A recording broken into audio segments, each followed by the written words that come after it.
Salazar. Gracias, presidenta. Bueno, pues esta proposición no de ley que ya presentamos hace un tiempo, el 24 de mayo del 2016, pues bueno, al final lo que viene un poco es a intentar facilitar en el mundo rural el desarrollo de la población, ¿no? Entonces, sabemos que el envejecimiento de la población pues hace que la asistencia a los servicios médicos pues sea mayor desde los municipios pequeños, ¿no? Yo creo que todos hemos hecho ya un análisis en toda esta legislatura de la atención sanitaria que se está prestando en el medio rural y creemos que esto es una medida muy concreta, muy delimitada, que yo creo que va a facilitar, ¿no? Sobre todo que los servicios de salud puedan agrupar citas médicas.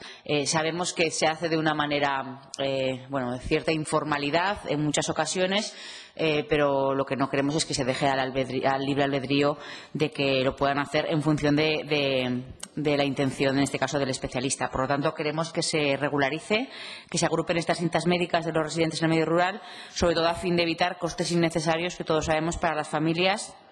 Y que los horarios, en la Comisión de Vertebración, cuando hablemos del transporte interurbano, también es muy importante se tengan en cuenta los horarios del transporte público para las personas que se desplazan desde fuera de la ciudad. La verdad es que el transporte público en estos momentos tampoco, en alguna de las líneas, no está dando un servicio relacionado con la atención sanitaria, porque lo normal es que haya por la mañana para poder ir en el día.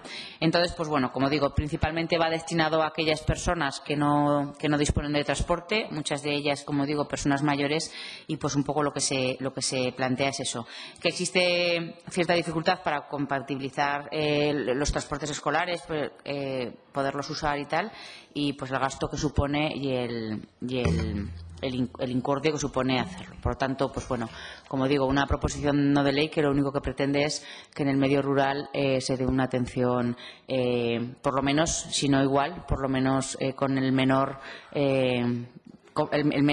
desarrollo posible. Ahí que espero que apoyen esta iniciativa.